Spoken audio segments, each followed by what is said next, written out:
The village sat deep in a green valley, tucked between rolling hills and a narrow river that whispered through the night. Wooden houses lined a single dirt road, their porches worn smooth by generations of footsteps. Smoke curled from chimneys each evening, carrying the smell of bread, wood, and home. People there lived simply. They rose with the sun, worked the land, and gathered at dusk to share news and quiet laughter. Children chased fireflies while elders sat on benches, telling stories they had heard as children themselves. No one was rich. No one was truly poor. What they had, they shared. At the heart of the village stood a small white church with a bell that rang every morning and every night. The bell had been there longer than anyone could remember. It marked births, marriages, and final goodbyes. Many said as long as the bell rang, the village would endure. One autumn evening, the sky burned orange as the sun dipped behind the hills. A strange stillness followed. The birds went silent. Even the river seemed to slow its song.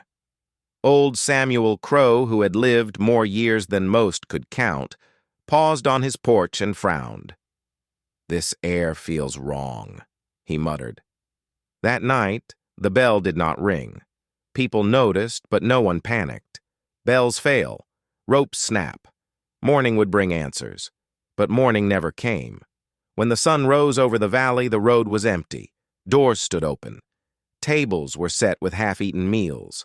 A loaf of bread lay cooling on a windowsill. A baby's blanket rested beside a cradle, gently rocking in a breeze with no child inside. Every person was gone. No footprints marked the dirt road. No wagons had passed. No smoke rose from chimneys. It was as if the village had taken a single breath and vanished. By midday, travelers from a neighboring town arrived, drawn by the silence. They called out names. No one answered. They searched every house, every barn, every field. Nothing. Only the church remained locked tight. When they finally forced the door open, they found the bell rope cut cleanly, lying coiled on the floor. Beneath it was carved a single line into the wooden boards. We heard the call. The story spread quickly. Some said the villagers fled in fear, though no danger had ever been found. Others whispered of a promise made long ago, of a time when the land itself would reclaim its people.